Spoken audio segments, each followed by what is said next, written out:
This is Skagit Valley and Whidbey Clinic for the NMRA 4th Division, Pacific Northwest Region. I'm Rich Blake, Clinic Chair. Tonight's topic, we're going to have Stathi Pappas. He's been Chief Mechanical Officer around the country restoring locomotives and several different excursion railroads. Has a long history of being one of the large equipment curators at several museums and keeping a lot of the western side of the United States, a lot of these locomotives going. So he's going to talk tonight about actual prototype locomotives, restoration projects, and things he's been doing around the country. All right, Stathi. All right. Well, thank you. Thank you for the kind introduction. Most recently, before starting my own contract business, I was associated with the Cumbres and Toltec Scenic Railroad, and I was their assistant general manager and director of special projects there. And I'd like to talk a little bit about something that we did. Did anybody see any photographs or movies online of the Victorian Iron Horse Roundup event? Anybody? Well, it was a pretty neat event. What we did is we were able to invite and bring out a couple 1875 locomotives to the CNTS, one of which from Nevada State Railroad Museum, the Glenbrook, and the other one, which is privately owned but associated with the southern branch of Nevada State Railroad Museum, and that's Dan Markoff's Eureka, which is the Eureka and Palisade 440 American, named after the town of Eureka. Very famous locomotive, both of those beautifully restored. The reason why we wanted to have this event was because we were finishing about a $3.7 million project at the CNTS ourselves as part of the Special Projects Department, where we were actually rehabilitating to service an entire train set from the 1870s and 1880s. That's one thing that the CNTS, unfortunately, ever since inception in 1970, never had any historic passenger cars. At that time, if you all remember, the Denver Rio Grande was still running the Silverton train before they sold out to Bradshaw. And so any historic passenger cars that were still on the narrow gauge system found their way to Durango. And when the 4th Division, Cumbres Pass part of it, was sold to the states of New Mexico and Colorado in 1970, there was basically almost no passenger equipment included other than a few hulks that had been converted to maintenance and way service. So that was something that always had been in the background of CNTS's now 51-year history of, wouldn't it be nice someday to actually have a historic train set? And I remember I was 8 years old and I received a copy of my Cumbres and Toltec Historic Preservation Study from Maxwell's books in Stockton, California. And I remember reading it cover to cover. And there were a couple things that, they mentioned as, that's a major failing, of the collection. And, not anybody's fault. It is what it is. But, someday this should probably be remedied. So when I joined the team at CNTS, one of the things that I was specifically tasked with as part of the Special Projects Department was, hey, guess what? You get to put together a team. You get to get these cars. And you get to put them in service so that the CNTS has its historic fleet, finally. And at that point, that was about 2017. So we weren't quite to the 50th anniversary yet. But that right there, talk about a Cinderella moment, right? A dream come to be able to sort of close the loop on one of those things that, ever since I was 8 years old, I was in complete agreement. Yeah, wouldn't that be wonderful? I can't wait to see until somebody will do this at the CNTS and it will be wonderful. Never in a million years did I ever guess that somebody would get to be me to help lead that charge. So we got a number of incredibly talented woodworkers to join the team, one of which came from the Railroad Museum in Baltimore, where he had been doing some incredible wooden car rehabilitation there after the roof collapsed. One of which had been associated with Colorado Rail Car, that had recently gone out of business north of Denver, but an incredibly talented woodworker. And then a number of other people that brought other skills to the table as well. Against this backdrop, we also were able to leverage getting a 45-year lease on an appropriate locomotive, a historic locomotive that would have pulled these cars in the period of significance, that being Denver and Rio Grande 168, built in 1883. It had been put on display in Colorado Springs in 1938 and had been there until about 2015. This locomotive, its order had been signed for by William Jackson Palmer himself, so the founder of the Denver and Rio Grande and the founder of Colorado Springs himself, and so this locomotive, was the last of the first order of the class 47 460s. So what more appropriate locomotive than that, right? Our commissioner, Dan Love, who was sort of, the driving force, behind this dream and putting it all together. The son of Governor Love, who signed the CNTS Act into law actually in 1970. He was the one that said, we need to get together this weird three-way trade, and somehow we need to get. There's this old coach Colorado Railroad Museum has, and it's in terrible condition. It's coach 256, but we should get that. That's something that we should have. Absolutely. So, trade a locomotive to the Georgetown Loop, to trade a car to a this and that, to trade a tamper to somebody else, to end up getting this car, right? So Dan puts together this completely wacky trade. Turns out that coach 256 is actually Denver and Rio Grande coach 12, Levita, the oldest surviving piece of 3-foot narrow gauge Colorado equipment that survives. It's the oldest car out there. So it holds the title. That's something that we found out later, but it started out as, well, we need an old coach. This one's from the 1870s. So, we should probably get that. It's from 1876. It's the centennial coach. We were able to, a member of the Friends named Craig Kumler, in the 1980s had been walking around Silverton, Colorado, and found this car partially burned behind a guy's house on a back street. And he said, well, that would be really cool. What are you guys doing with it? And they said, nothing. And he's like, well, what would it take to get it? Turned out not a whole heck of a lot. So he bought it. He moved it to the CNTS, later gifted it to the Friends. And then the Friends gave it to the railroad. That was Jackson and Sharp 1881 built coach 292. That was one of the other coaches that we did. And so you can see how the big dream on the part of many individuals over many decades started really kind of coming together and coalescing so that we could start putting this train set together. So it took an awful lot of fundraising. There was about $3.7 million all said and done to put together this consist and this locomotive. And so we were able to put together a capital campaign finance committee that was, in my opinion, second to none, being able to leverage money. Jerry Dietzick, for instance, and Scott Gibbs, John Bush, and I were able to put together something that somehow managed to keep the money flowing. The State Historical Fund in Colorado backed us to the hilt on our efforts to bring this living history back to life. And, with grant after grant after grant to support these cars. And then, we were able to augment this funding with appropriation money from the state of Colorado as well. The legislature of the state of Colorado believed in this project enough that they actually were, funding part of it just with checks directly saying, yep, we believe in this, keep doing this. So it was one of those Cinderella moments, where you're kind of like Wile E. Coyote and you run off the edge of the cliff and you look down and you see that you've run off the edge of the cliff and somehow you just plain don't fall. We were able to, over the last basically 4.5 years, put together the train set with the 168 return to service, coach 256, coach 292, RPO 65, built in 1887 by the Denver and Rio Grande itself. And then the Friends of the Cumbres and Toltec had started rehabilitating Tourist Sleeper 470 in Colorado Springs on their own back in 2009. And, just finished it literally days before the Victorian Iron Horse event. So we could have this historic representation of 19th century railroading on the Cumbres and Toltec again, not only with a real Denver and Rio Grande engine, but then also with these representative locomotives of this even earlier time period that we didn't have. To go along with the collaboration that made all this happen, we also had another organization. Thank you. There's the 168 and there's some of the historic cars. We also had the Durango Historical Society with their locomotive 315 from 1895, former Florence and Cripple Creek, and then bought by the Denver Rio Grande in, I believe, 1915. Well, lettering it to its earlier number of 425, it joined the group as well. And now we had 4 Victorian era 19th century steam locomotives, a full passenger train to haul behind them. And then, of course, all those wonderful wooden freight cars that the Friends have been working on rehabilitating for about the last 35 years of their existence as well.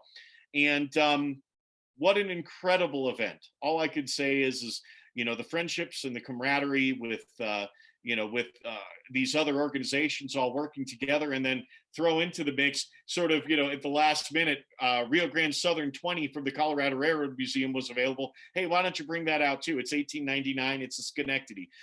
It's a 19th century iron horse as well. So we had that out as well. And so I guess, kind of highlighting what we were talking about before we officially started the meeting. What I'm always looking for sort of in a career with all of this is, how you get to sort of reach out and touch the past very tangibly, not just kind of see it passively, but kind of live it in tangible form, and that's the anthropologist in me coming out. I don't want to just talk about it. I don't just want to see it passively. I want to smell it. I want to taste it. I want to touch it. I want to work myself damn near to death, just like they did, but understand and know what it took to do this type of thing. And so this Victorian Iron Horse event, this is just one event. Here we have these artifacts. They're going to live on at the CNTS and at these other institutions for many years to come. This is just, sort of the coming out party of, behold, look at all this great stuff, and look at the new era that the CNTS and its sister organizations can embark in. But I think it in many ways sort of embodies the philosophy behind it. It's the rare bird in its native habitat. It is something that when you go and see it, it is a piece of the true cross, and you get to ride in the 1876 built 256 car across the railroad that it was built for, in the same service at the same speeds, pulled by the same type of locomotive. That car was pulled by the 168 many times in its history, right? This isn't a recreation. This isn't a replica. This is the true and living past that you get to be part of. And anytime you get to do that in this industry, it feels pretty darn good. So I guess we can entertain a few questions, and I can talk about some other projects or things going on or philosophy or whatever. But does anybody have any questions about sort of that segment of what we've been doing? And there's the Eureka. Thank you for bringing up that photo. What a beautiful locomotive. Dan Markoff bought that after it had been through a fire and was pretty well ruined. Brought that locomotive back to life in its full 1875 glory. What an incredibly amazing machine. Stathi, hi, this is John, and I remember meeting you when you were up in Oak Harbor. I do have a question about that process a little bit, and it's partially due to my naivete about how restorations occur. You mentioned the various carpenters that came on board. Is that a funded role, or are they volunteering? How does that work when you bring on those skill sets? They were funded with the Historic Car Project at CNTS, and so there were no volunteers involved with the cars that we did as part of the Special Projects Department. The 470 car that was done by the Friends, that was all volunteers. So the Friends of the Cumbres and Toltec is its own sort of distinct 501c3, but works very closely with the Cumbres and Toltec Scenic Railroad to make sure that standards and policies and all those sorts of things are being upheld.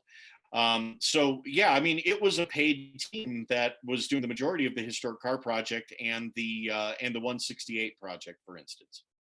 Okay, thank you. Stafi, Alan Murray here. I watched the video where you describe all the work that went into rebuilding those cars. I think it's very good, and I think it'd be good to give the people here the link or something, how to find out to be able to watch that video. Yeah, absolutely. So if people have access to Facebook, there's a lot of information on the Cumbres and Toltec Special Projects and Mechanical Department page. So if you just search Cumbres and Toltec Special Projects, you'll see, and basically it's archived all the way back to the inception of the Special Projects Department, and it shows a number of the projects that were going on. There was a lot more happening than just just the Historic Car Project or the 168. Although those are certainly some of the flagship projects that we were doing, but there was also a lot of work being done on other locomotives and cars in the fleet, et cetera. So you'll see a lot of information there. That's a great place to sort of scroll through and in chronological order. And then, yeah, in terms of, there was a presentation I did with the Friends that I believe is on their website about the 168 and to some degree the Historic Car Project that is probably linkable that we could search up and get there. But the Friends have, obviously been warriors for the cause of the historic preservation at the Cumbres and Toltec for many decades now. And so I would say for anybody that wants to see, that side of things, it's cumbrestoltec.org is their website, and then you can go to links from there. So what are you doing now? You're doing something in Chehalis? Well, yeah. So Chehalis is a project that I'm assisting with, and my role is Stockton Locomotive Works. So I have my own company and our own facility in Antonito, Colorado. Most of the work for the 168, for instance, happened there, as well as the work on the 1744 and several other projects that we have going currently.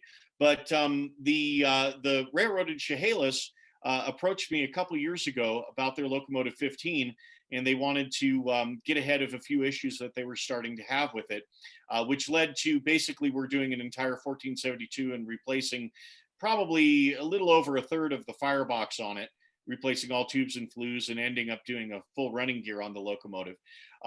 So I am in the role of project manager on that project. This is one thing that when you're in the contracting world, you get to assist a number of different organizations with achieving their dreams and restoring their equipment, which is wonderful. And so you could do that in a number of ways. You could be the person that is the contractor physically doing the work. You can be the person that's the quality control and project manager. You can be sort of a spot checker. You could be somebody that comes in, does the preliminary evaluation, and helps with the finding of a contractor. There are many different ways to approach this. One model that's starting to become a lot more common in the industry, when there are organizations that want some additional horsepower behind restoration that they're overseeing, they'll hire somebody who's a project manager basically to be their hired gun to make sure that quality is going right, the project is on time, on budget, et cetera. And so that's the role that I find myself in with Chehalis. We have a great contractor that's actually doing the majority of the physical work, and that's Jason Subsinski. He's That Steam Guy on TikTok and various platforms. So if you type in That Steam Guy, you can see what he's doing.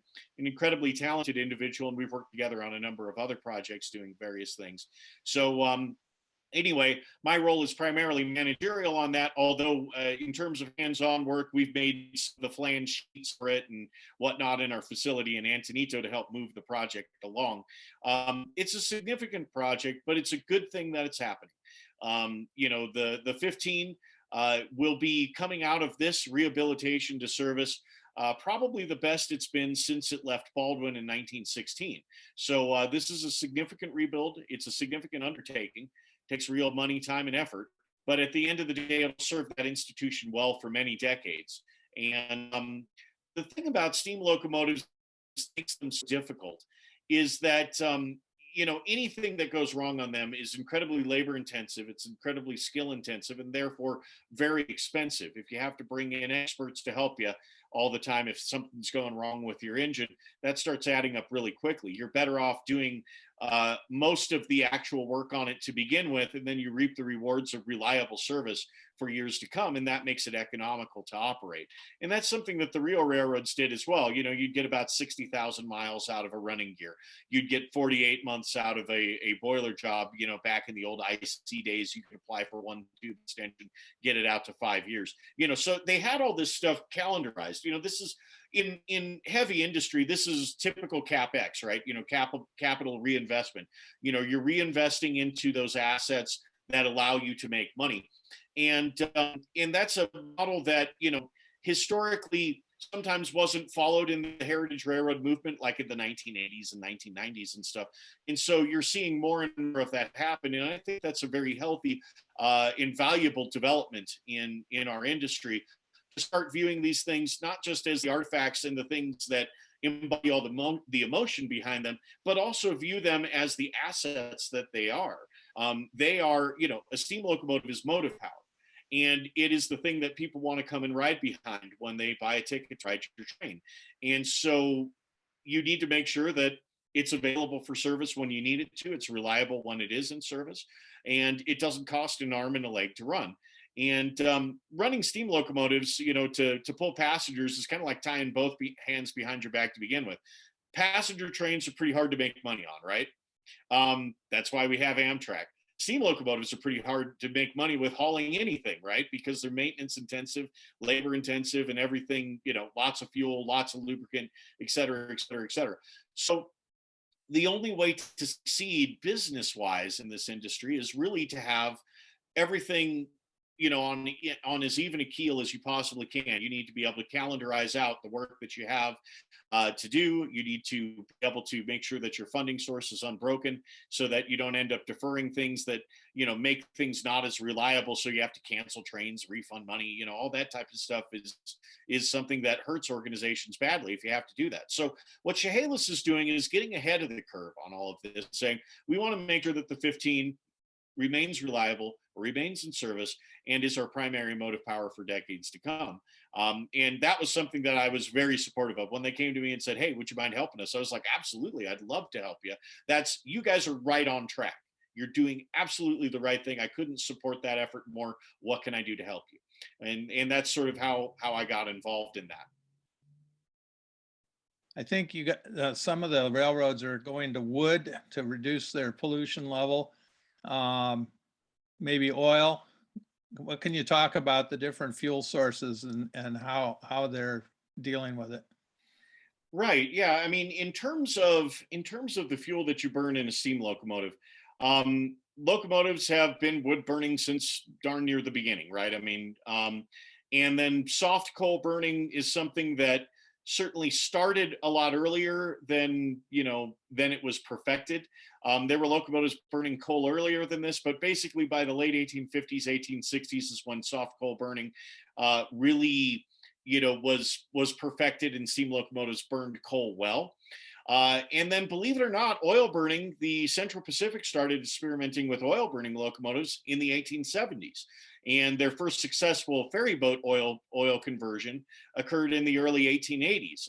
So all three types of fuel are a 19th century development. Certainly oil was towards the end of it, but if you look at it through the lens of coal being sort of a generally accepted and perfected fuel source, that was a lot later than maybe a lot of people think. The other thing is in the far west, like where you guys are, or where I grew up in California, plentiful good steam grade coal was just plain not available. And one of the things that the Central Pacific and Southern Pacific found to be very costly was shipping good steam grade coal. They would actually ship it, using four-masted iron-hulled barks around Cape Horn to be able to supply their locomotives. That was cheaper than hauling it via hopper car from Pennsylvania or Kentucky or Ohio or something like that.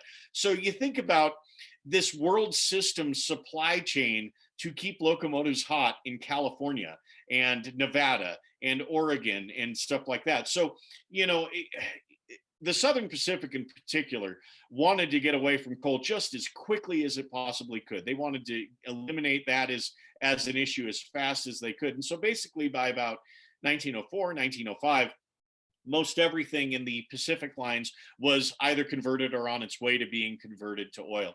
Obviously the Atlantic lines, Texas, some of their New Mexico holdings, et cetera, they had that contract with the Phelps Dodge coal mines that did not expire until I believe it was 1947. So they were stuck burning coal over there, even if they didn't want to, but they kind of didn't want to. But that's a whole nother story. So against this backdrop, all three fuel sources are very historic. Okay. Now, in terms of how you design a locomotive, the different types of fuel sources make a really big difference in terms of how the locomotive is designed. If you look at wood burning locomotives, you'll notice that they sort of have pretty narrow, long fireboxes, and they're incredibly deep. And so that way, when you're working an engine really hard, you're throwing in a number of layers of wood, so I mean, basically, you have stickers of wood about so big in diameter, about so long. And if that throttle's open on a wood burner, you've got anything behind it, as long as that throttle's open, you are throwing wood in that fire door and you basically don't stop. So it's a continuous process. Wood was inexpensive, right? I mean, if you had a bunch of trees all around you and, isn't that great?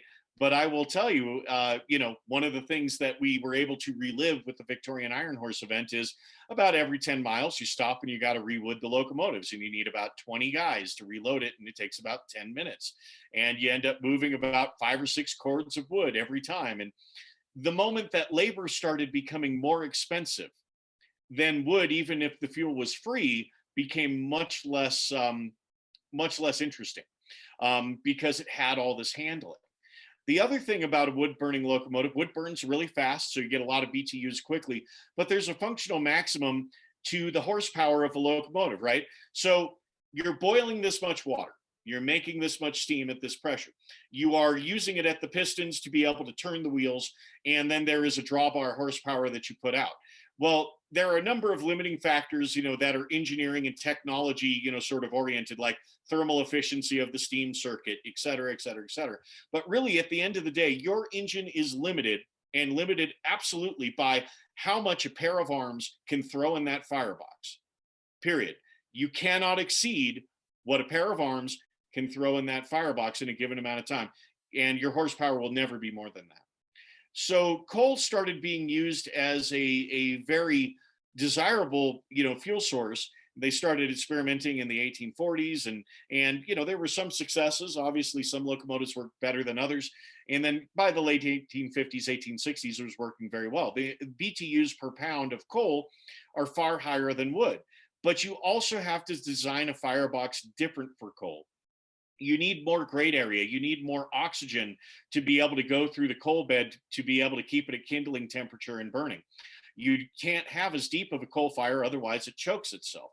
You have to have a way to shake the grate so that as the thing sort of turns into ash, the fire is ashing and you're throwing more and more coal on top, the ash will choke the grate so that it can't breathe anymore. And if it does that, then your fire will just die on its own. So you have to have grate rockers that you can shake the ash out of it. You have to have ash pans to catch all of it that can be cleaned on a daily basis, et cetera, et cetera, et cetera. So coal comes with its own host of difficulties. And that's why it wasn't just easy to take a wood burning engine and start throwing lumps of coal in there and think that it would work out, right? So there's something behind coal. Oil burning locomotives, it's a whole nother level of interest. You have to have this burner arrangement where you use steam to atomize and blow the oil basically into the firebox so that you can have, misted oil that's mixed with oxygen and ready to burn. You have to have refractory brick that lines the inside of the firebox that glows red hot like lava, so that it helps with further atomization. And it's a heat sink so that, if for some reason the fire is a little too small or goes out, you can relight it, or, you don't have dead cold air being sucked through your boiler as you accidentally put the fire because you didn't have it big enough or something along those lines. You have to have dampers that you can control rather precisely the amount of primary combustion air that's coming into the fire pan, so it's not too much or too little. So there's the technical side of things. In terms of where are we going in the heritage and preservation era, all of these locomotives, you're burning something, you're releasing carbon. If you're burning wood, the nice thing about it is it could potentially be carbon neutral. If you're burning a hydrocarbon like oil or like coal, basically you're mining the sunshine of 60 million years ago that created that plant matter, that animal matter that then basically became fossilized and compressed into either coal or oil. So in that way, it's something that it's not carbon neutral. And in terms of the BTUs required for a certain horsepower output, the BTUs are the BTUs. So you make a choice accordingly. Us at the CNTS, we converted one locomotive to oil primarily, mostly for fire danger. The environment in southern Colorado and northern New Mexico has been getting drier and drier and drier, particularly the last 15 years. And it's incredible compared to, if you look at the science, look at the climate science, it is much drier. It is drier for longer, the temperatures are higher, and the humidities are lower. And if any of you have participated in any wildland fire training or fire science classes or something like that, all of that is a really bad deal. And the problem with burning coal is no matter how good you are, no matter how well set up the engines, no matter how effective the netting and the cyclone front ends in the case of the K36 class, no matter how well that's done, they will emit small fine particles of burning coal. And so, the coal that you get, ideally, it would be nice if everything was a lump about that big. But then you get, a pile of dust that's been at the bottom of the bunker, crushed into fines, for half the season. And you get into that, you throw one shovelful through the door and it doesn't even land on the grates. It just gets sucked right through the tubes and flues, blows right out the stack on fire, and it starts a fire. I know that. I did that myself. I threw one scoop in on the 484 last year, and I said, this is a scoop of mung. That probably wasn't a good idea. And literally 3 minutes later, the fire patrol behind us got a fire, and it was like, there you go. there are some things that you just cannot mitigate around. You just cannot make coal mitigate that around unless you go with a completely different approach, such as, power plant style coal or something along those lines. So the commission approved an experimental approach to converting one locomotive to oil, and that was the 489. That was done by the Special Projects Department. We used some Baldwin practice and some Southern Pacific oil firing practice, von Boden, Ingalls burner, et cetera, Southern Pacific style weighted air box, and then a Baldwin style front damper, Baldwin style 90-ton logging Mikado fire pan arrangement. Kind of stole that from the 15, I'm just going to tell you. These are all things that are proven technologies, put them together in that locomotive, and it worked really well. The thing about oil burning that's different than coal is it's really finicky. Coal is a very physical game, and certainly you have to think ahead to make sure that you're not falling behind to the point where you can't catch back up. But the thing about oil is you're literally thinking about 10 minutes out, setting up your run every minute of your run. So you're always thinking about, how do I make sure that I'm maximizing this? How do I make sure that I'm optimizing this? And so there's a lot of skill and training that goes into that as well. So with locomotive 489, she was very successful. We had a successful crew training program that we implemented, but there certainly is a lot more room to gain and grow with skills and everything. I mean, to become a good oil fire, just like becoming a good coal fireman, it takes a couple years to really begin to figure out where you are. So the CNTS is sort of at the beginning of that oil firing curve. The Durango and Silverton is actually about 2.5 years into the oil firing conversion. And they, unlike the CNTS, have converted everything that's going to run there to oil firing. So, you look at the commitment that it takes at an institutional level to do a change like this. It's not as easy as it maybe at once appears. You have the entire team that needs training. You have the entire mechanical team that needs training as to what is the care and feeding of this oil burning locomotive. It's a whole different ballgame, right? Et cetera, et cetera, et cetera. And then, in terms of the K36 class, Durango and the CNTS unveiled the first oil burning K36s ever in the history of the world simultaneously at the beginning of this season. So there's been plenty of, tuning up of the process and the setup and how that's all going. So, there's engineering side, there's a social side in the operations department, there's a social side in the mechanical department, et cetera, et cetera, et cetera. There's a supply chain that you've got to manage now that's completely different than what you were doing before. You have to have a different way of storing it. You have to have a different way of putting it in the bunker. You have to have an oil bunker in the tender instead of, a pile of coal.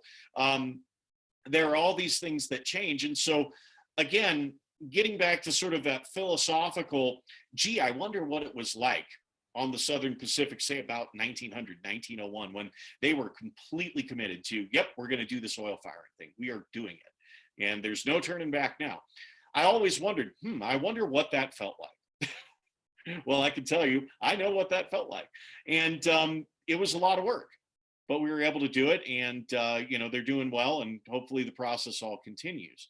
But that's another one of those moments where, again, you reach out and you touch a piece of history. When you read the book about, oh yeah, and this was all happening, you don't say, well, that's all very interesting. You say, I worked for that railroad. And that's actually a pretty amazing thing to be able to say. When you read some history book, some obscure history book, and it's telling you something about the XYZ railroad, which, maybe is long gone or completely changed or whatever, and you just smile to yourself inwardly and you say, I worked for that road. I lived that. I know exactly what that felt like.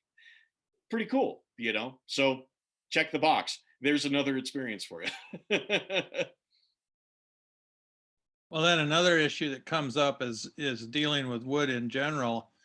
You can't use wet wood, but then in an emergency, you almost can't use it either because it doesn't work very well. Right. The quality of the fuel, whether it's oil, coal, or wood, makes all the difference. And that's one thing that we struggled with for a while at Mt Rainier. When I first got there, we had a couple of oil suppliers that the oil that they were supplying us, it sort of had a greenish color. It was prone to vaporizing and gassing, sort of volatile firebox conditions. and didn't seem to have really good heat content. I suspect that maybe there was some no flam hydraulic oil that was getting mixed in there, and perhaps some antifreeze. Water in your fuel oil is a terrible thing, right? Well, antifreeze is not much different than water in terms of flash point of glycol and whatnot. And so we shopped around. We finally found a supplier that we explained what we were looking for, and they were able to provide to us a more consistent grade of oil thing, that contained just fuel oil, recycled crankcase, et cetera, that had been tested and strained and made sure that there were no heavy metals or excessive ash content and whatnot. And then all of a sudden, everything started working really well. The locomotives performed far better than we had seen in the year before, and that was the formula. And so they kept a 20,000 gallon tank with a top tap basically heated for us, ready to go at any moment. So that's an analog for, okay, now let's turn back and look at wood. If you're just like, all right, yeah, we dropped this tree in my backyard, we're going to bucket into lengths and sort of split it up, and we're going to throw it in the steam locomotive, it's going to be great, right? Everything's going to be wonderful. Well, what wood is it? Every species of wood has a different density. It has a different BTU content. It has a different burn rate. Some woods may have a really high BTU content, but they burn really slow. Well, maybe that's not where you want to be, right? That's like the difference between bituminous and anthracite coal. Anthracite coal burns really hot, but it burns really slow. So you need a gigantic Wooten firebox if you're ever even going to conceive of burning anthracite versus bituminous, right? And same thing. Oh man, you think a bunch of oak would be really great wood to burn in a steam locomotive. But it turns out that if you have really, really sappy, dry pine, that's probably even better because it burns fast and unleashes that heat much faster. Therefore, you get horsepower, rather than just warmth, right? So that was something that we saw with the Victorian Iron Horse event. There were several different batches of wood, all of which were pretty good. There was nothing that was absolutely terrible about it or absolutely wet, but you could tell that some batches had been seasoning for far longer than other batches. For instance, when the Eureka was burning through slightly moist wood versus nice and dry wood, its ability to pull hard on that train was diminished relative to the Glenbrook. The Glenbrook could put up with it a little bit better just because it's a slightly larger locomotive. But yeah, I mean, so you started to see these differences. And, as you were wooding up, as we were getting further and further into the event, instead of just putting whatever wood was in the drop bottom gondola car parked at sublet or whatever onto the tender like we did at the beginning, all of a sudden it's like, hey, yeah, that aspen, throw that, and there's the pile of reject wood. Yep, that's wet. Throw it in the pile over there. We're not even going to bother putting that on the tender and trying to burn it because we're not going to get over the road if we don't do that. And that's a real learning curve that you really only learn and conceive of that if you're having to do it and reap the consequences of a bad decision. There's that old saying, right? Good judgment comes from experience. Experience comes from bad judgment, right? Well, a little bit of bad judgment is a good teacher, and you gain experience, and therefore you have better judgment. And that was something that it was our intent with this event in many ways to, here's a whole nother generation of railroaders that are being exposed to something that, how else would you even know about it? I mean, conceptually, yeah, wet wood's probably a bad idea, but what is wet? How wet is too wet? How dry is dry enough? What is it supposed to look like? What's the optimum size? Or how big is good? How big is too big? How small is not worth it? Et cetera, et cetera, et cetera. And those are all things that you only really determine when you're put to the test. And so those locomotives, we absolutely work them to 100% of their rated capacity and a little bit more. Believe it or not, at Cresco, we tried to restart. We had an issue with the Eureka that we later remedied, but it was basically, could not pull the double header up the hill. And we had calculated the tonnage to where we really needed both locomotives. Theoretically, Glenbrook had enough tractive effort. It might just make the hill on its own. So we tried. And we actually managed to get the train started with the Glenbrook. I had the throttle wide open in the Johnson bar in the corner, and it was right under the safety valves at its as-built working pressure of 135, and it started that tonnage train up the hill. Couldn't sustain it. But when you see things like that, we weren't babying that artifact. We were showing ourselves, as well as anybody that was there that got to witness that, plus anybody that's seen the videos, we were getting to show all of the world basically something that had not been seen since probably about 1925. That locomotive, had worked in the Lake Tahoe Basin. I believe the last time it had been in service before being returned to service was 1925, and then its time at the CNTS, the first time that it was worked to absolute capacity. What an honor to be able to get to witness such an incredible show of 1875 technology pushed to its absolute limits.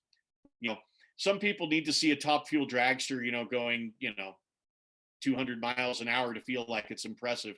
I think a locomotive working flat out at 1.5 miles, an hour on a 4.5% grade with tonnage is far more interesting from 1875 to me. But that's just me. Those videos were awesome, by the way. Oh, thank you. The videos you put up with that was really great. That was fun to watch. I'll post the links on the show notes. Stathi, there's a question on here. I know you talked about it a little bit earlier, but Eldon Jacobson asked what's happening or is happening to the equipment out at LB at the Mt Rainier, if you know. Well, currently it's being stored, and there is a caretaker on site making sure that everything is safe. I'm obviously not privy to the inner news with the American Heritage, institution that oversees and owns that railroad now, basically the Durango and Silverton. And so obviously I'm sure that they have their own internal plans for what probably will happen with all of that. One thing that gives me heart with all of this is that they do have a caretaker there protecting those assets, making sure that they're not being vandalized or damaged or the facility being picked over. As long as that is happening and there's, rudimentary maintenance to make sure that, that resource isn't being lost, there is always hope. I wish I had a crystal ball to say what the way forward will be. I certainly have a number of hopes and opinions of what I think might be a desirable outcome, but I certainly don't want to speak on their behalf or in any way undermine their efforts for what the future looks like. I just want to see that institution successful and continue to exist. The last thing I think that anybody wants with this is the auction where it all basically gets scattered to the four winds and Mt Rainier is no more. That is an incredibly special place. The collection that was assembled by Tom Murray, who was the original benefactor, who I had the pleasure of being able to work with, the vision that he brought to that, the collection that he assembled, and the core mission of the institution, I think is incredibly viable. I think is incredibly relevant, not just to people that are involved in railroading or sort of timber history, but I think to the public in general. It speaks to a very ambivalent history. History is ambivalent, right? Nothing is completely good. Nothing is completely bad, right? We have periods of time in our nation's history that we look at and we're not particularly proud of. We have periods in our nation's history that we look at and we're incredibly proud of. You look at something like the Willamette steam locomotive that's up there at Mt Rainier. So here we had companies building these, the environmentalist would say, basically death machines to mow down the old growth forest and kill the environment, right? It's a terrible thing. They're not wrong if they say that. That's exactly what they did. And they did it really well. But the thing is there's also another side of that history. You have the local Willamette Iron and Steel Works that was looking at what Lima, was building in terms of Shea locomotives, and Heisler, what they were doing, and Climax, what they were doing. And, here's this ironworks that was primarily a shipyard and a builder of donkey engines and other sort of logging equipment saying, you know what, we have a good idea and we're close enough to our customers here that I think our good idea is going to resonate. We can do something that innovates and brings greater insight than the big company is going to be able to do. And not only did they, but they did so successfully that Lima had to come out with their Pacific Coast version of the Shea to be able to compete with the perceived threat of the Willamette locomotive in terms of the innovation that was put into the Portland product. Heisler came out with their West Coast special that, even though it's a Heisler locomotive laid out very differently, embodied some of the same sort of innovations that you saw, the same design philosophy behind the Willamette. You saw that creeping into even the Heisler locomotive. Those established builders from far away looked at what our sort of indigenous industrial people in the Pacific Northwest were doing and saying, and didn't discount it. In fact, they respected it to the point where they had to try to thwart it. That's a pretty amazing history too, right? So in that artifact, you have a number of different stories that you can tell. And I think, you know, coming from a sort of historical archaeological perspective, you know, artifacts are vehicles for the stories that they embody, right? You know, they allow you to build a narrative around it so that people can gain additional insight. You look at that locomotive and you just say to yourself, all right, that's neat. It's cool. It hauled logs. Moving on. What's so important about that?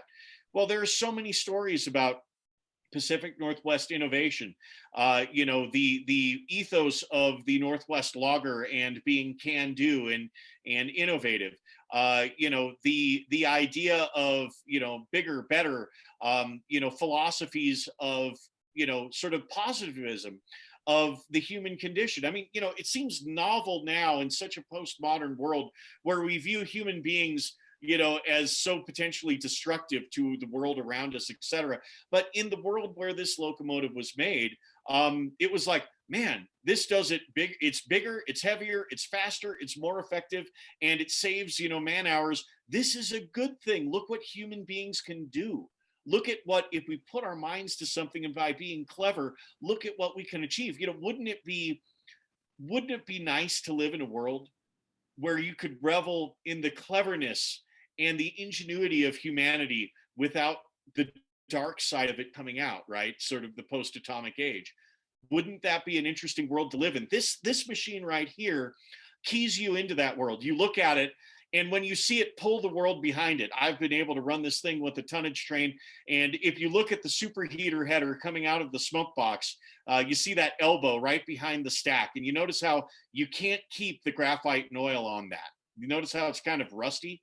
If you take the pointer and kind of point to that, you know, it's kind of, you know, right there. You notice how that's kind of rusty? The superheated steam comes out of the superheater units that are bathed in the fire going through the flues. And the steam comes out of that superheater header so hot that graphite and oil or 1,000-degree high temperature paint just burns off that elbow. You're getting so much heat value put into that steam to make it work so effectively and to make it pull so hard and do it for a minimum amount of water and fuel that you cannot keep that painted on that locomotive. What an incredible machine. Again, top fuel dragster, right? It'll only go 15 miles an hour, but it'll pull the entire world behind it. And you look at that and you say, all those loggers looked at that thing, and when they burned the first coat of paint off that elbow and said, how hot is the steam actually at the piston doing work for us so that we can pull that extra log car, extra load every trip that we make some money for our company and, you know, hopefully improve our salaries and makes it so that, you know, it's a little easier to do our jobs. That right there, there's a story right there in that rusty superheater header elbow. These artifacts are nothing but a pile of stories, each one with their own interesting way of looking at it. And you just need to sort of, oh yeah. Sorry to interrupt, but didn't you say that for the Mt Rainier Scenic Railroad that you rebuilt an 040 switch engine? I think you said you completely rebuilt it. Yeah, that is correct. That's actually my personal locomotive. That's Santa Cruz Portland Cement #2, but we did that while we were up there at Mt Rainier. We rode a train pulled by that engine, and we got to say we were really impressed by your handiwork. Well, thank you very much. We sure appreciate hearing that. Well, and you'll be able to ride it this year coming up at the Sacramento and Placerville Valley Railroad, located in Folsom, California. So that's where the locomotive is currently. And so it'll be running this year coming up. So yeah, come on down to California and ride behind it. Thanks a bunch. You got a deal. All right, there we go. You know, these artifacts have a lot of stories to tell, and they tell the story of, you know, human ingenuity, human success. They tell the story of human hubris. You know, I mean, you know, there's a little bit of the Lorax, you know, caught up in all those logging locomotives as well. But it's not, you know, there's nothing to shy away from history, right? If we look at it and we meet it head on and we evaluate the good, the bad, and the ugly, and we make better decisions moving forward as a society, as a species, that's a desirable outcome, right? I mean, it's nothing to be afraid of. The Willamette is a beautiful locomotive and it does incredible things. I want generations for many years to see that and hear its story. And it's just one locomotive of so many, right? I could wax poetic about this stuff for days on end. Give me a beer and I'll keep on talking. But there you have it. The thing is that when these things are alive and running, and you get to sort of drink of the cup of history right in front of you and get to participate in it rather than just stand back and think about it, that's an incredibly special experience. And I think that it is my goal in this industry, and I hope the goal of many others, to be able to keep that alive for as many people and as many generations as possible. So there's a couple more questions on here, Stathi. Yes, sir. So I got someone asked about the Durango and Southern Silverton, and are you hearing anything about how the diesels are working out? I didn't know they were running diesels down there. I mean, anecdotally, obviously, I'm not, home guard there, and certainly they would speak, far better to the idea than I would. But it seems like everything's working out really well for them. Those White Pass diesels are very capable diesel locomotives. One problem in 3-foot gauge is that it's really hard to get like an actual road diesel. There were a lot of meter gauge, road type diesels made for various countries around the world. Cape gauge, 42-inch gauge, a lot of locomotives made for New Zealand and for South Africa, et cetera. There's a lot of this stuff available, but when you narrow up to 36-inch gauge, that extra few inches less starts changing a lot of things. And so, the primary issue, if you wanted to dieselize as a 3-foot gauge railroad, is you basically had to get something purpose built if you wanted to. I mean, you could get some sort of, heavy switching or mill switcher industrial sort of locomotive that the tractive effort curve would look really good. But the problem is will it sustain it for miles and miles and miles without burning up a traction motor or something along those lines? White Pass in the 1960s went to Montreal Locomotive Works shortly after the closing of Alco in Schenectady, and ordered these locomotives that D&S has now acquired. And they are a full-on road locomotive. Everything about them is kind of built like a little Alco Century. They have tri-mount trucks. They have the 251 prime mover. I believe they're a V12. The main gen is basically the same as some of the smaller Century locomotives. So they're an incredibly capable locomotive built for continuous service and to put out their full horsepower, basically run 8 time, stay in run 8 all the time. I'm not really a diesel guy, but I know enough about it to kind of be dangerous. So it sounds to me like it's working out really well. They're having to put a fair amount of work into those diesels because, I mean, as with any old diesel locomotive, I mean, you look at how much low voltage wiring is in one of these diesel locomotives to do all the ancillary functions. We're not talking the high voltage stuff where, the current comes out of the main gen and then goes to the traction motors and make it go. All this, the electrical switch here, all the transition, all the this, all the that. There's basically a sort of mechanical analog computer in the electrical cabinet of all these different contactors with different taps. So, when the current reaches this, this level, then this contact will pull in and it will start, robbing power off the aux gen to be able to excite the main gen, to be able to make the 600 volt DC, to be able to make, excite the traction motors to make, there's all kinds of things. There's like 11 miles of low voltage wiring in one of these things. All you need is one wire to be grounding out and it all starts going to heck. And so when you take a vintage diesel and you're going to put it into a daily service, there's a lot of work to do to be able to get it to be reliable. You might be able to push the button, it goes, and oh, hey, look at that. I open the throttle and I see the amp meter starting to go up. It's starting to motor. Isn't that awesome? I hear the main power contactors pull in, and the little whiff of ozone and bam, we're motoring. Is it going to do it all day? Is it going to do it all day with tonnage? Is it going to charge its own battery so it doesn't die out there and it can't excite its own main gen, so it can't even produce power anymore? These are all the things that they've been dealing with. So you notice that they've been doing a sort of slow rollout with those diesels. And the reason why is because they've been going through them to ensure that they're reliable. I'm a steam guy. I really don't like diesels, but I have the utmost respect for my colleagues that are good at diesel work in that, it is a major game to play as well. It's not just simple, yeah, you fuel it up, you push the button and it goes. Well, if it was that easy, well, then everybody would be doing it, right? And the answer is, well, vintage diesels, how many places have vintage diesels, Alcos no less, Montreal Alcos no less, in a daily service, in a heavy service like that? And the answer should be pretty clear. It's kind of special what they're doing there too. That being said, I hate grinders. Good job. Glad it's not my railroad. The other one we got here is there a relatively good supply of engineers, firemen, engine house mechanics, journeymen among all the historical railroads in the country? You seeing maybe an increase? People need stuff to do, or getting a harder time finding people that have those kind of skills? That's a real insightful question. And that is the crux of the matter for the ongoing health of this entire, heritage rail movement, right? And, if you look about 20 years ago, where were the incubators of new talent? You have places like CNTS and DNS that, those are full throttle operations, and they are the incubators for, a lot of, good mechanical and operating trades type of people, right? The Mt Rainier Scenic 20 years ago was one of those places. 10 years ago was one of those places. Even 5 years ago was one of those places, right? Well, now it's gone. You look at places like, Roaring Camp and Big Trees. In the industry, we lovingly call Roaring Camp and Big Trees Roaring Camp Community College of Steam. That's where I got my start.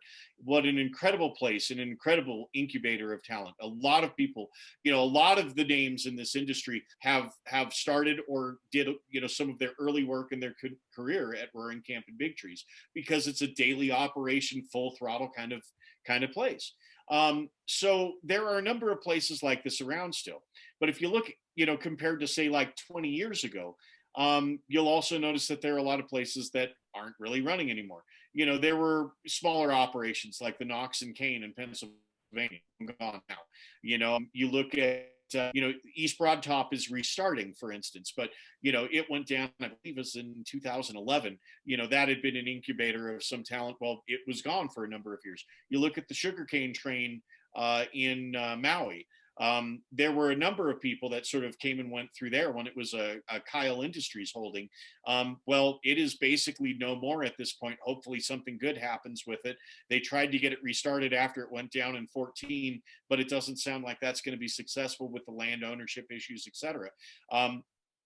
So you start looking around and you say to yourself, okay, so if you are a young, aspiring, I want to learn operating trades or mechanical trades, or where do you go in this industry? Well, there are fewer places to go that are really doing it, where you're going to get exposed to the big ticket work. Now, that being said, there's also a good story here. There are some private institutions that are coming up that are providing opportunities for people to learn and grow.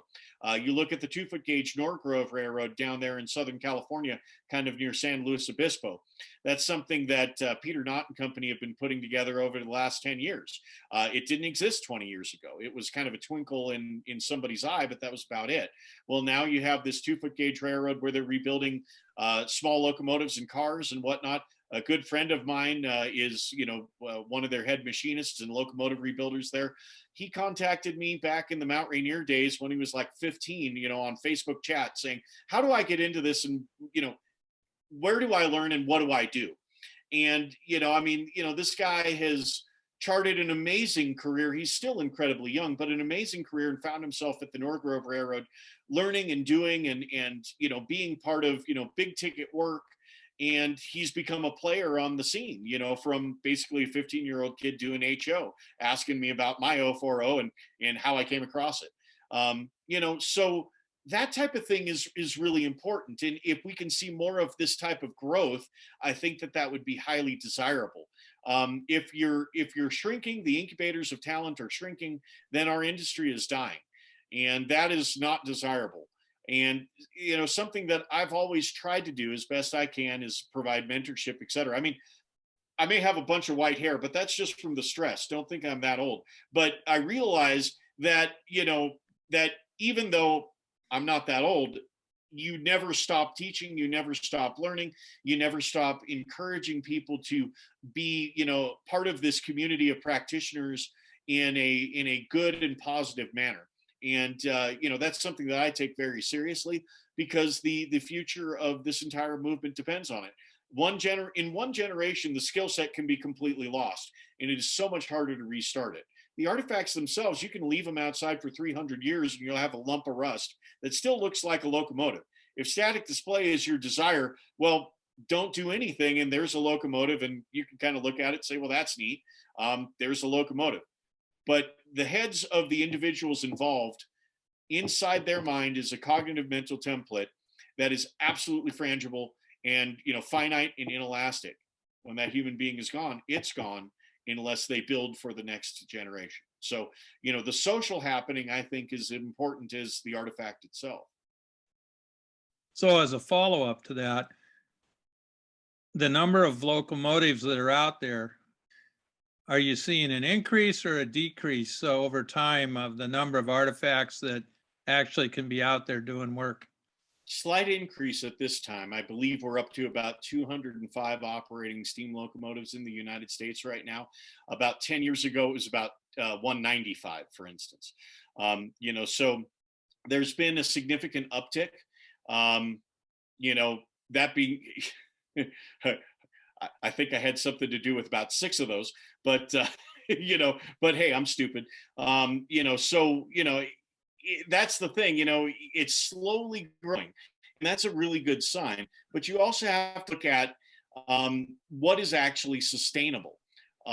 So at a certain point, the big ticket work that's necessary for these engines, if you have 9 million engines that are in operation, everybody's just running around trying to do annual inspections on them and just kind of keep them going, and eventually they'll fail, right?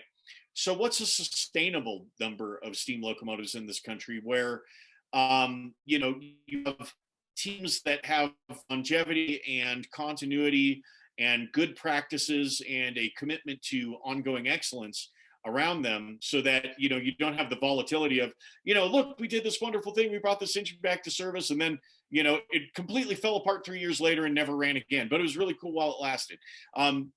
That's less desirable than a real sustainable program where this engine was brought back to service. It has what it needs around it. It has a team and community of practitioners, a funding stream, an institution that, remains relevant with the public.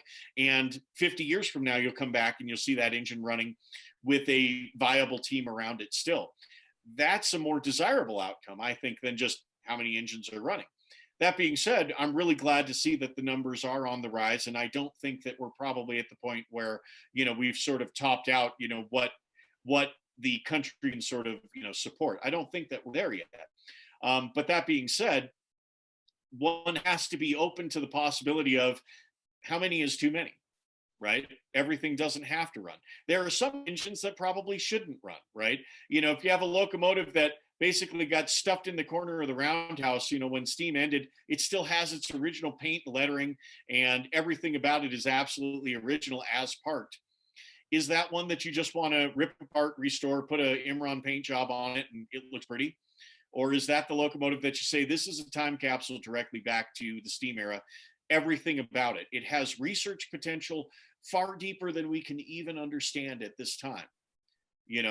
Who knows what analysis you could do with stable isotopes or whatnot of the paint, of the steel, et cetera, et cetera, et cetera. How could you, find the forge marks, by etching the steel, doing a thin section and etching the steel so that you could recover some, arcane, manufacturing practice that we really didn't understand particularly well. Something like Russia iron, for instance. You look at, as an archaeologist, right? If something is eligible for the National Register of Historic Places, there are 4 criteria by which they can be nominated as eligible. Is it associated with a famous human being or a famous time or place, right?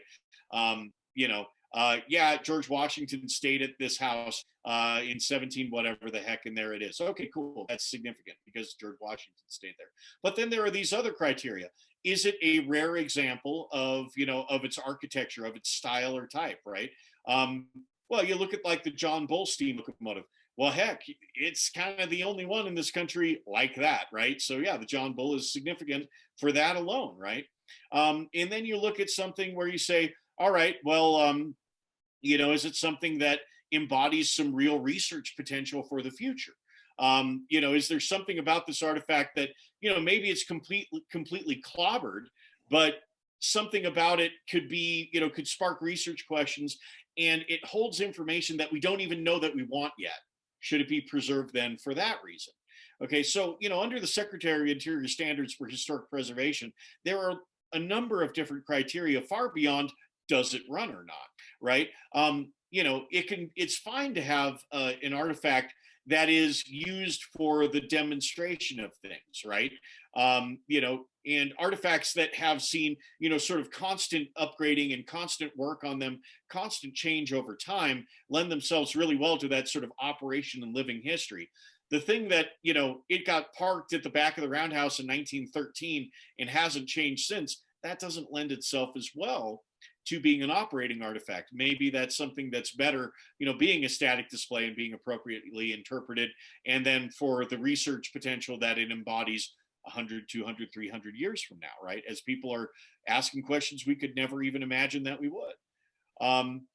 So in any sort of, institutional museum sort of plan, these are the questions that you've got to build into your collection strategy. It's, obviously there could be a lot of differences of opinion. Not everybody will see an artifact's purpose as the same. Some people, well, that has no local significance, so it just needs to go away. Let's scrap it. You think about, we were talking about the example of the 201 up at Snoqualmie being a former Nevada Northern locomotive. Luckily, those institutions work together to be able to repatriate an artifact to where it's supposed to be, where it can be properly interpreted and have a story to really tell, far better than being in the Pacific Northwest. But in a different time, in a different place, you might have seen, well, just cut it up. Who cares? Make it go away. It has nothing to do with the Northwest. Why is it even here? It's desirable that that did not happen, even though it cost, what, $380,000 to move it back to Nevada. That's a real historic preservation achievement, I think. And it shows an insight and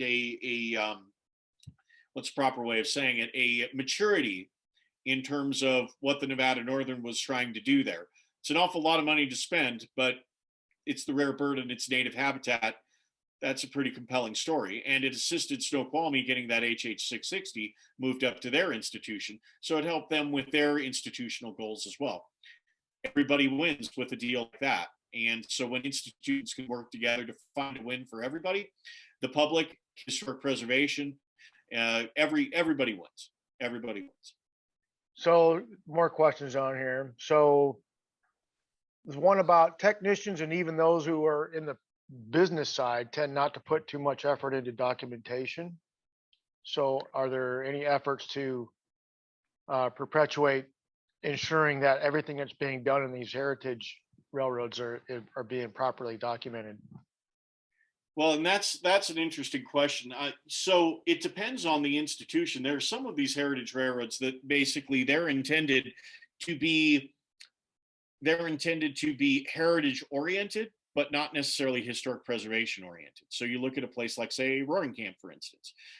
They have this historic equipment. It all is historic, but their primary goal is the operation of a heritage train. Then you go to a place like, say, Cumbres and Toltec, where the whole idea is you want it to look and feel like the Denver and Rio Grande narrow gauge, choose a period of significance based upon, the historic train set period of significance, 1916. The K36 classes, we were deciding on a specific period of significance for each locomotive that was slightly different. So there's some artifact, sort of care that's going on that's different there. Then you go to a place like, say, the Smithsonian, where it's the hallowed halls of museumdom. And it's like, choose a date and time and, sort of cocoon the artifact in such a way that it never deteriorates and it's, encapsulated in that era. This is what it is. Each one of those types of institutions has somewhat different goals. What I've always tried to do with my work is chart a middle ground. Obviously, the Secretary for Interior Standards for rehabilitation of an artifact are different than just restoration or preservation. Rehabilitation allows repurposing of an artifact to do something a little different than maybe it was originally intended for. I'll give you an example.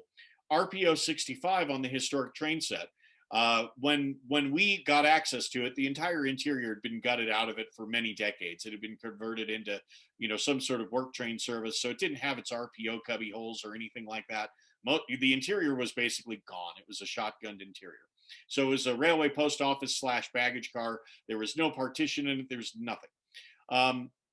Under the historic preservation standards for rehabilitation, what we needed on that historic consist, if we were going to actually be able to operate this train, was we needed a place to be able to accommodate ADA passengers, and we needed a place to have restrooms, because the dry hopper toilets in the coaches were never going to be okay to use. Basically a hole in the floor, with kind of this porcelain thing and a seat on top. So that was never going to work. So we said to ourselves, all right, we are not altering this artifact in any way other than how it's already been altered.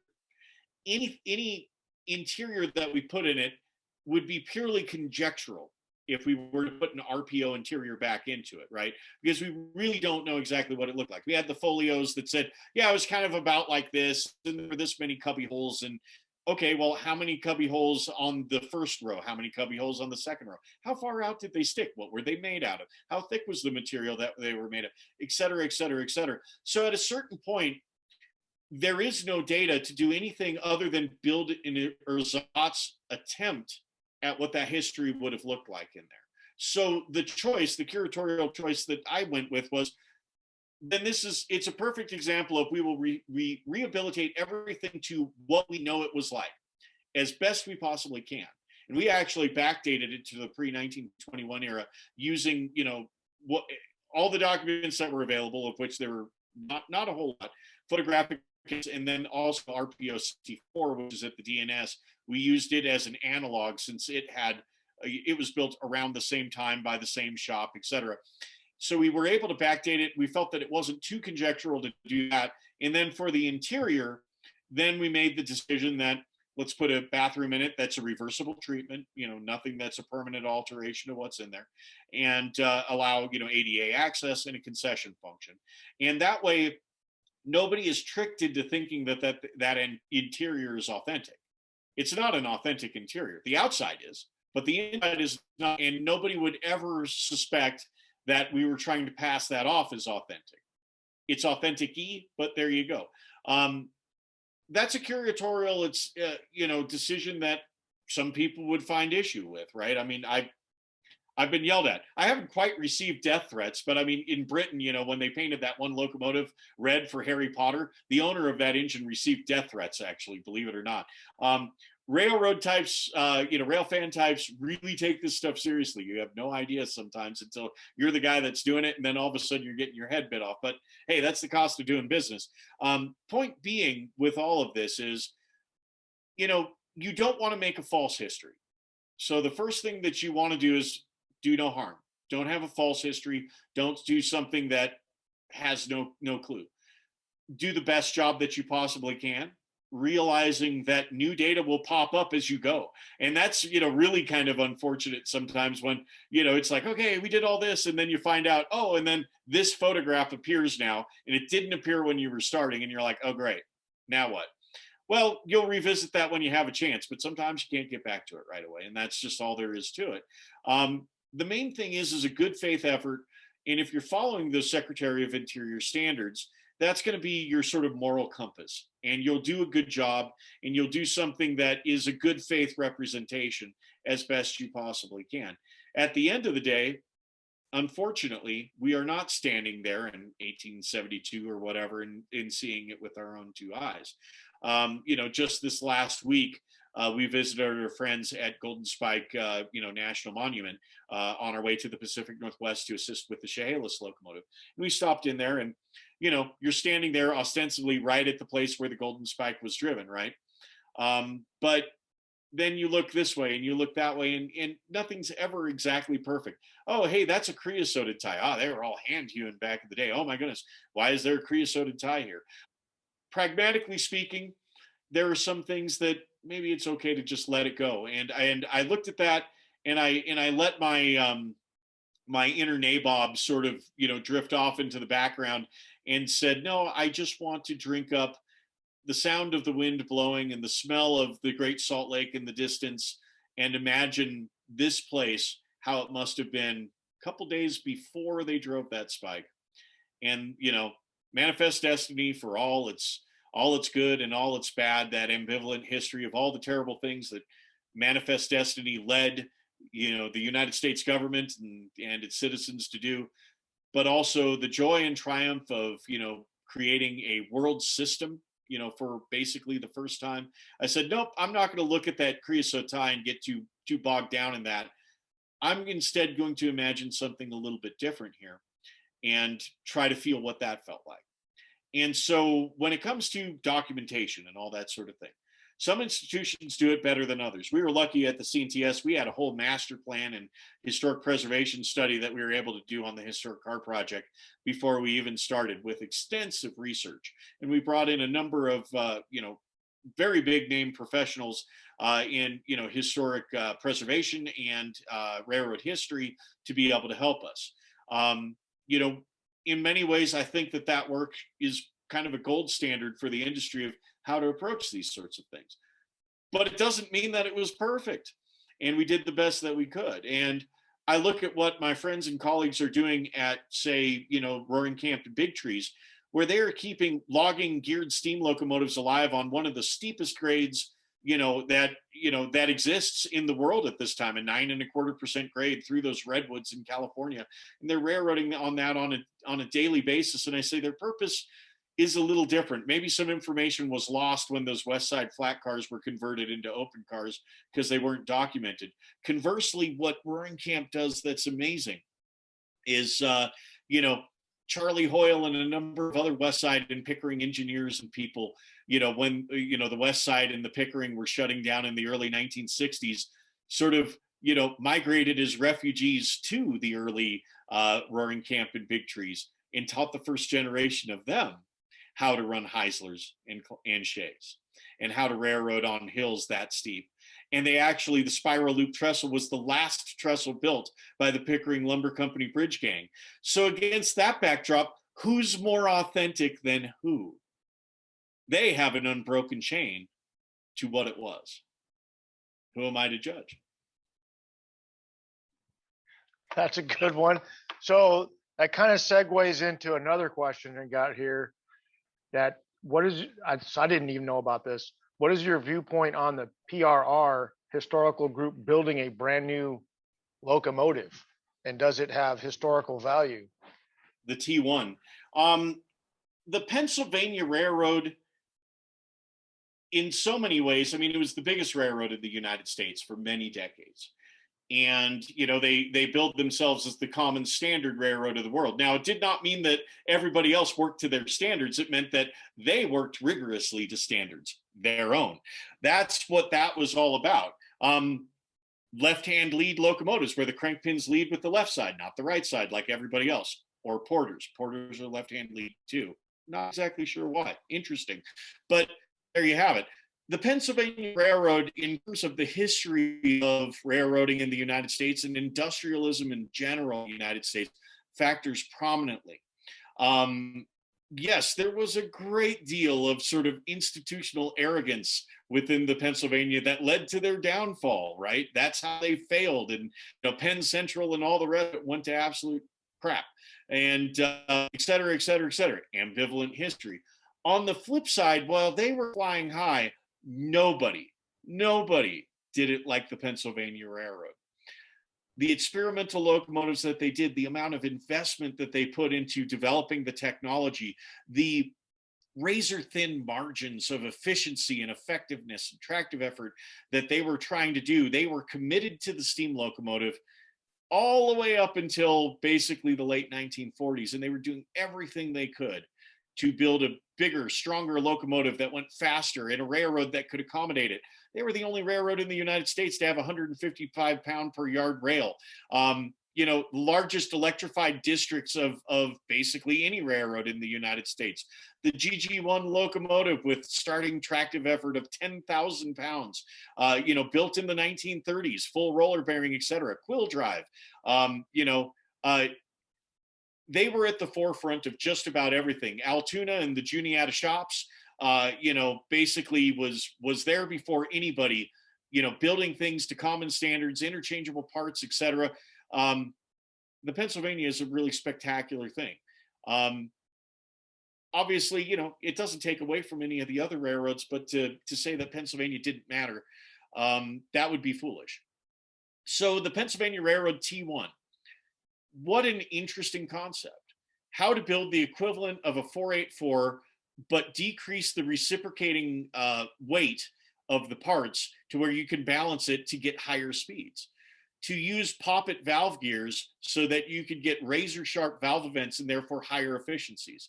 To have higher horsepower boilers and then a higher degree of superheat, think Willamette, right?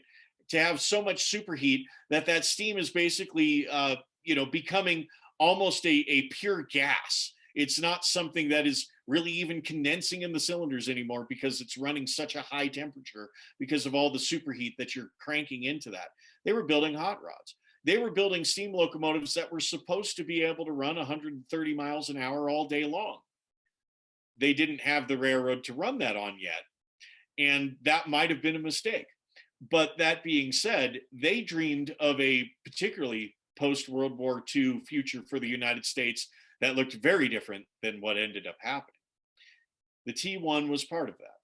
The T1 was intended to be their passenger engines. The Q2s were intended to be, freight and some passenger, and all of the horsepowers and all of the hot rodding and all of the sophistication built into them imagined a future of speed and convenience and a level of customer service that we could only dream of now in sort of a Amtrak level world, right?